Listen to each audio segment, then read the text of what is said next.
નમસ્કાર વિદ્યાર્થી મિત્રો, આપણે પાર્ટ 1માં યુનિટ 6 આગળ જે પાર્ટ 1 જોયો તો હવે એના પછીનો પાર્ટ 2 ચાલુ કરીશું. છેલ્લે આપણે એમ જોયું હતું કે જે મજૂરો છે એ અન્યોના સુખ ચેન માટે મજૂરી કરે છે, જીવે છે, મરે છે, બીજાની સ્વતંત્રતા માટે બધું કાર્ય કરે છે. તો છેલ્લે મજૂરી કરી અને જીવે છે અથવા તો એ મરે છે. તો હવે સ્ટાર્ટિંગ કરીએ આગળથી.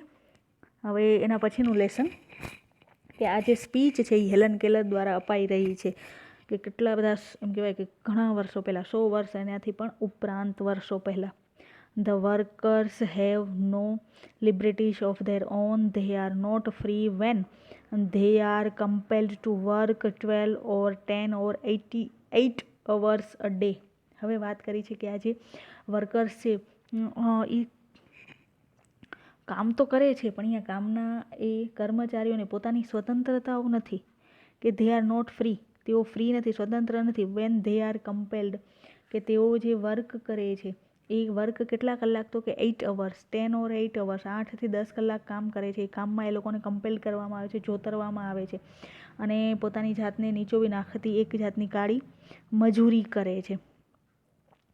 એક્ઝ્યુહેટિંગ ટોઇલ, કે એટલી બધી એમ કહેવાય કે એક્ઝોસ્ટિંગ, અશક્ત, કે ખૂબ જ બધા મજૂરી કરે છે.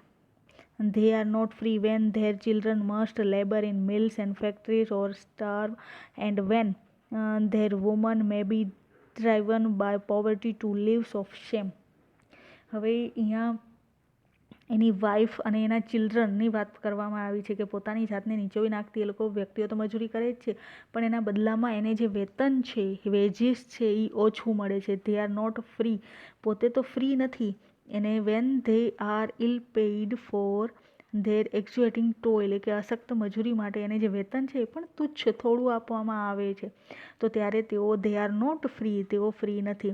વેન ધેર ચિલ્ડ્રન, જ્યારે તેમના બાળકો મસ્ટ લેબર, બાળકો છે એ મિલ અને ફેક્ટરીઓમાં કામ કરે છે, તો ત્યારે જો એ કામ ન કરે તો એને સ્ટાર્વ, ભૂખમરો, ભૂખે મરે છે. અને તેમની જે સ્ત્રીઓ છે, મતલબ એની જે વાઈફ છે, વુમન છે, એ પણ પોવર્ટી એટલે કે ગરીબીમાં રહેવું પડે છે. અને એ ગરીબી એના માટે કેવી હોય છે? શેમ, શરમજનક હોય છે, કે એવોમાં એ લોકોને જીવન ગુજારવું પડે છે. કે they are not free when they are clubbed and imprisoned because they gone on strike for a raise of wages and for the basic justice that is their right as human being.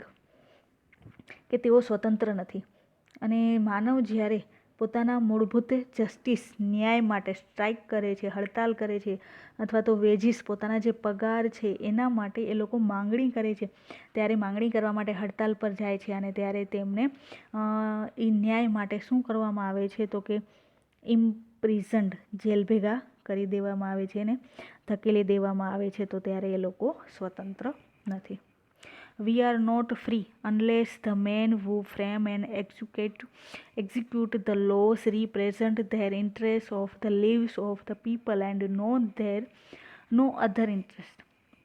We are not free, કે જ્યાં સુધી તે લોકો જેઓ કાયદા ઘડે છે, લો, કાયદા છે એને જે ઘડે છે, ઇન્ટરેસ્ટ, એનો જે રસ હોય છે કાયદા ઘડવામાં, એ વ્યક્તિઓ કાયદા ઘડે છે અને પછી એનું અમલીકરણ કરાવે છે, તો તેઓ અન્ય કોઈ બાબતોમાં રસ રાખ્યા સિવાય માત્ર લોકોના, પછી શેમાં ઇન્ટરેસ્ટ નથી રાખતા, રસ નથી રાખતા, કે ખાલી જીવનમાં રસ, કોઈ પણ બાબતમાં રસ નહીં, પણ લોકોના જીવનમાં રસ રાખી અને તેમનું પ્રતિનિધિત્વ ન કરે ત્યાં સુધી આપણે સ્વતંત્ર નથી. વી આર નોટ ફ્રી, આપણે સ્વતંત્ર નથી. The ballot does not make a free man out of a wage slave. Ballot, હવે અહીંયા મતદાન, ચૂંટણીની વાત કરી છે. The ballot does not make a free man out of a wage slave. Slave, દાસ, ગુલામ, કે મતદાન વેતનગરા ગુલામને સ્વતંત્ર માનવામાં પલટાવી શકતું નથી. મતદાન છે એ ગુલામ વ્યક્તિને સ્વતંત્ર માનવામાં એને બદલાવી શકતું નથી, પલટાવી શકતું નથી. There has never existed a truly free and democratic nation in the world. હવે વિશ્વમાં એક ટ્રુલી, સાચી રીતે કહેવામાં આવે તો સ્વતંત્ર અને ડેમોક્રેટિક, લોકશાહી જે રાષ્ટ્ર છે એ ક્યારેય એવી હસ્તી રહી નથી. નેવર એક્ઝિસ્ટ, સાચી રીતે એવું ક્યારેય સ્વતંત્ર રહ્યું નથી. From time immemorial men have followed with blind loyalty the strong man who had the power of money and of armies.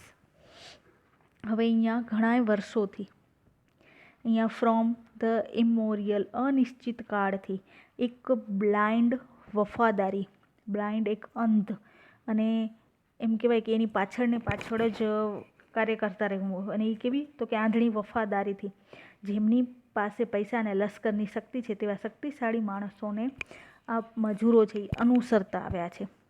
Blind લોયાલિટી the strong main, એટલે કે શક્તિશાળી જે માણસો છે એને ફોલો કરતા આવ્યા છે, એનું અનુસરતા આવ્યા છે.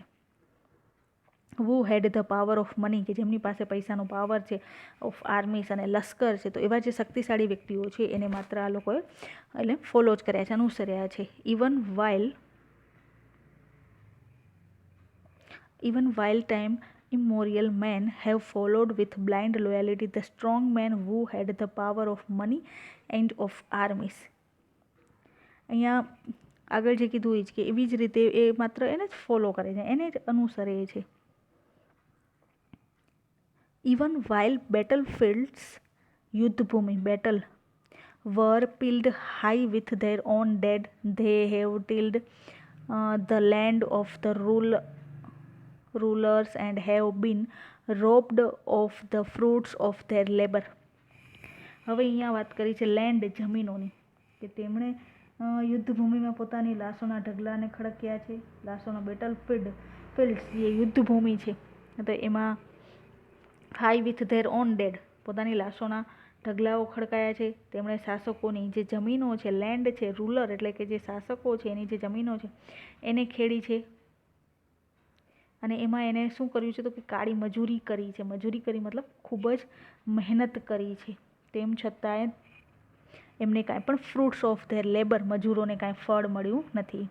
એ મતલબ જે પણ કાંઈ મજૂરી કરી અને જે વેતન મળ્યું છે એ બધું એ લોકોએ જ લઈ લીધું છે.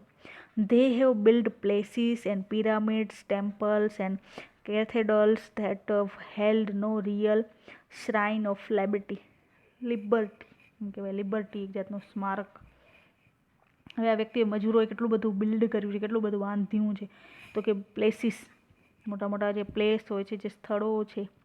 પછી પિરામિડની વાત કરી છે, ટેમ્પલ્સ, મંદિરોની વાત કરી છે, કેથેડ્રલ, દેવળો, એ બધાને બાંધ્યા છે, એમની રચના કરી છે, પણ તેમાં ક્યાંય તેમને સાચી જે સ્વતંત્રતા છે એનું સ્મારક રચાયું નથી, કે નો રિયલ સાચું. અને શ્રાઇન એટલે એમ કહેવાય કે એક પવિત્ર સ્થાન, કોઈ પણ જાતની સારી એવી પવિત્ર પ્રતિમા એની ક્યાંય જગ્યા નથી. એની જગ્યા મતલબ ક્યાંય એવું રચાયું નથી, કે આ પોતાની સ્પીચમાં ઘણું બધું કહે છે. As civilization has grown more complex, the workers have become more and more enslaved. Until today, they are little more than parts of the machines they operate daily. They face the dangers of railroad, bridge, skyscrapers, freight train, stockyard, and training at the docks, on the railroads and undergrounds and on the seas. હવે civilization has grown more complex. civilization અહીંયા વાત કરી છે એક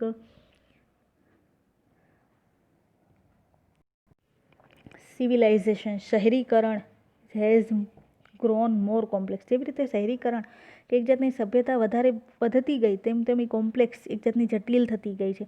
વધારે ને વધારે જે વર્કર્સ છે, કર્મચારીઓ છે, એ કેવા થતા ગયા, મોર એન્ડ મોર, વધારે ને વધારે એનસ્લેવ્ડ, દાસ બનતા ગયા. Until today they are little more than parts of the machines they operate. તેઓ પોતે જ જે ચલાવે છે અત્યારેના હાલમાં. ટુડે અત્યારના સમયમાં, અત્યારે હાલમાં પણ તેઓ જે મશીન્સને ઓપરેટ કરે છે, ચલાવે છે, તે યંત્રોના પૂજાઓથી વિશેષ કશું રહ્યું નથી. કે little more than parts of the machines they operate, કે માત્ર એક ખાલી પૂજાઓ જ છે એનું, બીજું કાંઈ એનામાં રહ્યું નથી. Daily they faces the dangers. હવે ડેલી, દરરોજ, રોજ કેવડું બધું કામ કરે છે. હવે શું કામ તો કે બતાવે છે અહીંયા ડેન્જર, ભયાનક છે. એક તો રેલ રોડ, રેલવે રસ્તાઓ, પછી પુલ, બ્રિજ છે, પુલ, પછી સ્કાયસ્ક્રેપર, બહુમાળી મકાન, માલ સામાન લઈ જતી હોય એવી બધી ગાડીઓ, વહાણની સ્ટીમ રૂમ, પ્રાણીઓના વાડા, તેમજ દરિયાની સપાટી ઉપર તેમજ સપાટી નીચેના જે જોખમો છે એમનો એમને સામનો કરવો પડે છે. સ્ટોકયાર્ડ એટલે કે વાળો ઢોર પૂરવાનો, અને વહાણથી આવતો માલ સામાન રાખવાનું જે ગોડાઉન છે, સ્ટોક હોલ્ડ, અહીં પણ એનો અર્થ વાહન જ થાય છે. વાહન નહીં પણ એક જાતનું શિપ. તો એ બધી આ બધી બાબતોનો, એ જોખમોનો એમને સામનો કરવો પડે છે. તેઓ વાહન વ્યવહાર કરી અને they move the traffic and pass from land to land the precocious commodities that make it possible for us to live.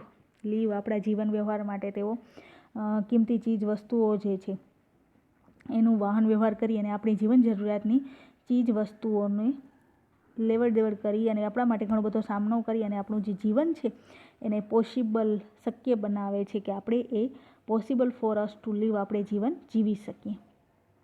And what is their reward, અને છેલ્લે તેમને બદલામાં શું મળ્યું, કે એ વસ્તુઓને એક સ્થાનેથી બીજા સ્થાને લઈ જાય છે, એક જગ્યાએથી બીજી જગ્યાએ તેઓ પહોંચાડે છે. તો વોટ ઇઝ ધેર રિવોર્ડ એનું ઇનામ, એમ કહેવાય કે બદલામાં એમને શું મળ્યું, એમ કે તો કે સ્કેન્ટી વેજીસ, મતલબ ખાલી એક માત્ર શુલ્ક પગાર.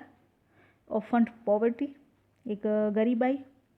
રેન્ટ્સ, ભાડું. ટેક્સીસ, જે ટેક્સી લઈ જતા હોય, ટેક્સી કરીને મતલબ જે વાહનથી એ લોકો અવર જવર કરતા હોય. ટ્રીબ્યુટ્સ એન્ડ વોર.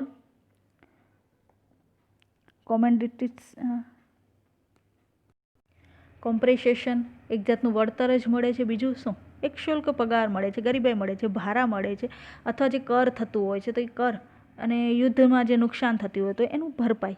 બીજું એને શું? આટલું જ વળતર મળે છે. The kind of preparedness the workers want to recognition and reconstruction of their whole life, such as has never been attempted by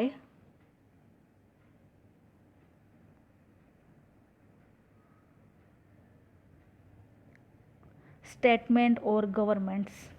હવે ગવર્મેન્ટ, સરકારની, અને જે રાજકારણીઓ, સ્ટેટમેન્ટ્સ, અટેમ્પ્ટ, ગવર્મેન્ટ અને સરકાર, કોઈ રાજકારણી હોય કોઈ પણ, એને ક્યારે પુનર્વ્યવસ્થાપન અથવા તો રિકોનાઇઝેશન, એની પુનર્ગઠન અને રિકન્સ્ટ્રક્શન એટલે કે પુનર્વ્યવસ્થાપન, એનું ક્યારે કામ કરવાનો પ્રયત્ન કર્યો નથી. Has never bin hall life, એનું આખું જે જીવન છે એના માટે ક્યારેય પ્રિપેરનેસ કોઈ પણ કાર્ય કર્યું નથી. કે કર્મચારીઓને મેળવવાની જે તૈયારી છે તેમના સમગ્ર જીવનનું રિકન્સ્ટ્રક્શન, પાછું બાંધકામ કરવાનું હોય, અથવા પછી એ સરકાર હોય કે કોઈ રાજકારણીઓ, ક્યારેય કરવા પ્રયત્ન કર્યો નથી. The Germans found out years ago that they could not raise good soldiers in the slum, so they abolished the slums. હવે વર્ષો પહેલાંની વાત કરે છે કે જર્મનોને લાગ્યું કે સ્લમ્સ એટલે કે જે ઝૂંપડપટ્ટીઓ હોય એમાં કદાપી સારા સૈનિકોને મેળવી શકાશે નહીં, એવું જર્મનોને લાગ્યું. તેથી તેમણે ઝૂંપડપટ્ટીઓને શું કર્યું? એબોલિસ્ટ કરી દીધા, નાબૂદ કરી દીધા. They saw to it that all the people had at least a few of the essentials of civilization. હવે એમણે એ બાબતને ધ્યાનમાં રાખ્યું, એ લોકોએ એવું જોયું. They saw to that, એ લોકોએ એવું જોયું, એવું બાબતું ધ્યાનમાં લીધું કે લોકોના સભ્યતાના થોડાક પાયાના અંશ એમાં પડેલા છે. એસેન્શિયલ ઓફ સિવિલાઇઝેશન, એક જાતની જે સભ્યતા છે નાગરિકોમાં, એ હજી તેઓમાં રહેલા છે, એવું એને ધ્યાનમાં આવ્યું, એવું એને લાગ્યું. Decent lodging, clean streets, wholesome if scanty food, proper medical care and proper safeguard for the workers in their occupations. હવે એના જે ઓક્યુપેશન્સ એટલે કે એ લોકોનું જે એક જાતનો વ્યવસાય, જે ધંધો છે, એનામાં એ લોકોને એક તો સ્વચ્છ રહેઠાણ, સ્વચ્છ શેરીઓ, અને ઓછું હોવા છતાં આરોગ્યદાયક ભોજન, એ વૈદ્યકીય સાર સંભાળ, પ્રોપર મેડિકલ મળી રહે, સાર સંભાળ મળી રહે, અને એવું બધું એના વ્યવસાયમાં કર્મચારીઓને યોગ્ય સલામતી રીતે જે મળવું જોઈએ તેનો એકમાત્ર નાનો અંશ છે, એવું એને ધ્યાનમાં આવ્યું. That is only a small part of what should be done. આ તો એક એનો સ્મોલ પાર્ટ, નાનો એવો ભાગ જ છે, નાનો અંશ છે કે તેમનાથી આ માત્ર એક આટલું થઈ શકે. It is your business to force these reforms of the administration. રાજ્ય વહીવટમાં એડમિનિસ્ટ્રેશનના એ લોકોના રાજ્ય વહીવટમાં સરકારના રાજ્ય વહીવટમાં એક સુધારો લાવવા માટે આ એમની ડ્યુટી છે, એમની ફરજ છે. Let there be no more talk about what a government can or can not do. Let there be no more talk about. હવે એમ કહે છે કે સરકાર શું કરી શકે અને શું ન કરી શકે, કે ગવર્મેન્ટ કેન કરી શકે ઓર કેન નોટ ડુ, કે શું ન કરી શકે, એ બાબતમાં હવે આપણે વધારે ચર્ચા કરવી નથી, ના પાડી. All these things have been done by all the belligerent. હવે સરકારની જે યુદ્ધની યાતનાઓ છે એના વચ્ચે દરેક યુદ્ધખોરોએ, બિલિજરન્ટ એટલે કે ઝઘડાળું કરતા હોય કે ખૂબ જ યુદ્ધ કરતા હોય એવા દરેક વચ્ચે રાષ્ટ્રે આ કામ કર્યા છે. યુદ્ધની યાતનાઓ વચ્ચે દરેક યુદ્ધખોર રાષ્ટ્રે આ કામ કર્યા છે. તો સરકારે શું કર્યું શું ન કર્યું એ વાત આપણે આગળ હવે કરવી નથી. Every fundamental industry has been managed better by the governments than by private corporations. હવે પ્રાઇવેટ કોર્પોરેશન, ખાનગી નિગમો, ખાનગી જે કાર્ય કરતા હોય એવા નિગમો કરતાં એના કરતાં સરકારે દરેક પાયાના ઉદ્યોગોનું સારી રીતે એક મેનેજ કર્યું છે, વ્યવસ્થાપન કર્યું છે. It is your duty to insist upon still more radical measure. હજુ વધારે આવશ્યક એક પગલાં લેવા જોઈએ, કાર્ય કરવું જોઈએ, તો એના માટે આગ્રહ રાખવાની ફરજ છે. ઇટ ઇઝ યોર ડ્યુટી, તમારી એવી ફરજ છે. It is your business to see that no child is employed in industrial establishment or mine or store, and that no work is needlessly exposed to accident or disease. હવે અહીંયા વાત કરી છે કે એ પણ જોવાની તમારી ફરજ છે કે કોઈ પણ બાળક છે એ ઇન્ડસ્ટ્રીયલ ઔદ્યોગિકમાં, ખાણ હોય, પછી કોઈ દુકાનો હોય, કોઈ કારખાના હોય, એમાં રોજગારી ન કરે અને એવા કોઈ કામમાં બિનજરૂરી ન જોડાય કે જેમાં તેને કોઈ પણ જાતનું એક્સિડન્ટ નડે અથવા તો કોઈ ડિઝીઝ થાય, કોઈ રોગ થાય, એ જોવાની જરૂરિયાત તમારી છે. It is your business to make them give you clean cities free from smoke, dirt and congestions. હવે એ કહે છે કે કન્જેક્શનમાં વાહનો અથવા તો કોઈ વ્યક્તિઓની ભીડ હોય, ઘણી વખત એવા પ્લેસ હોય છે વાહનોથી ભરેલા હોય છે, તો એ બધી ભીડવાળી જગ્યાઓ હોય અથવા તો ધૂળ હોય, ધુમાડા હોય, ગંદકી હોય, તો એના શહેરોને એક તમારી ફરજ છે કે તેમને આ બધાથી મુક્ત રાખે, મુક્ત શહેરો આપે. It is your business to make them pay you living veg. અને તમને એક વેતન આપે એ જોવાનું કામ તમારું છે. તમને જે વેજીસ મળે છે, વેતન મળે છે, એ વેતન તમને યોગ્ય મળે, પૂરતું મળે એ જોવાનું કામ તમારું છે. It is your business to see that these kind of preparedness is carried into every department on the nation until everyone has chance to be well born, well nourished, rightly educated, intelligent and serviceable to the country at all times. હવે અહીંયા આગળ કહે છે કે જ્યાં સુધી દરેક વ્યક્તિને દરેક વિભાગમાં આ ગમે પ્રકારની સજ્જતા મળે, એને કામ મળે, એ જોવાનું કામ પણ તમારું છે. હવે એ કામ કેવું, તો કે એક પ્રિપેર્ડનેસ, એક તૈયારી રીતે હોય, પછી એનો સારી રીતે વેલ બોર્ન જન્મે, એનો જન્મ સારી રીતે જગ્યાએ થાય, વેલ નરિશ્ડ એનું જે પોષણ છે એ સારી રીતે થાય, રાઇટલી એજ્યુકેટેડ સારી રીતે શિક્ષિત થાય, સમજદાર થાય, ઇન્ટેલિજન્ટ હોશિયાર બને અને સર્વિસેબલ કે કોઈપણ સંસ્થાઓમાં એ કાર્ય કરી શકે અને અથવા તો કન્ટ્રી દેશ માટે કાંઈ કાર્ય કરે, દેશને યોગ્ય સેવા આપે, તો એ કામ જોવાનું તમારું છે. Strike against all the ordinances and laws and institutions that continue the slaughter of peace and the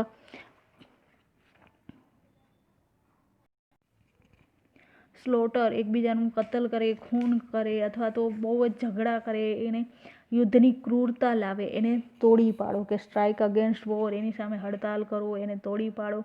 લોકોને જે મોતને ઘાટ ઉતારતા ગેસ, બોમ્બ હોય, અન્ય વિનાશક સાધનો બનાવતા ઉત્પાદકો હોય, એની સ્ટ્રાઇક અગેન્સ્ટ વોર, એની મેન્યુફેક્ચરિંગ કરે છે, એનું ઉત્પાદન કરે છે, તો એના સામે હડતાલ કરો. એવા જે ગેસ છે, બોમ્બ છે, all other tools of murder કે જે મોત લાવતા હોય એવા બધા જે સાધનો છે, બોમ્બ છે, તો એના વિરુદ્ધ હડતાલ કરો. એને એકમો જે છે એને તોડી પાડો. Strike against preparedness that means death and misery to millions of human beings. Misery, આ બધા જે દુઃખ લાવતા સાધનો છે, હ્યુમન બિંગ્સ, માનવો માટે જે લાખો એવા બધા દુઃખ લાવે છે, તો મોત અને યાતના લાવનાર જે સજ્જતાઓ છે એને બધાને તોડી પાડો. એના સામે સ્ટ્રાઇક કરો. Be not dumb obedient slave in an army of destruction, be heroes in army of construction. અહીંયા વાત કરી છે કે વિસર્જનના આ લશ્કરમાં મૂક એટલે કે બોલી ન શકાતો એવા ન બનો, તેમજ આજ્ઞાકારી બનશો નહીં, પણ સજ્જનના લશ્કરમાં એક હીરો બનો, એક નાયક બનો. જે બાંધકામ છે, જે લશ્કર માટે જે સારું છે એનામાં એક હીરો બનો, કે લશ્કરમાં એક મૂક ન થાવ, સાવ બધી જગ્યાએ પછી એવી રીતે આજ્ઞાકારી ન બનો. તેવું એક સરસ મજાની સ્પીચ 1916ની સાલમાં હેલન કેલર દ્વારા અપાઈ છે, જે મજૂરો માટે અહીંયા મૂકેલી છે. તો અહીંયા આપણો આ યુનિટ 6 કમ્પ્લીટ થાય છે. Thank you.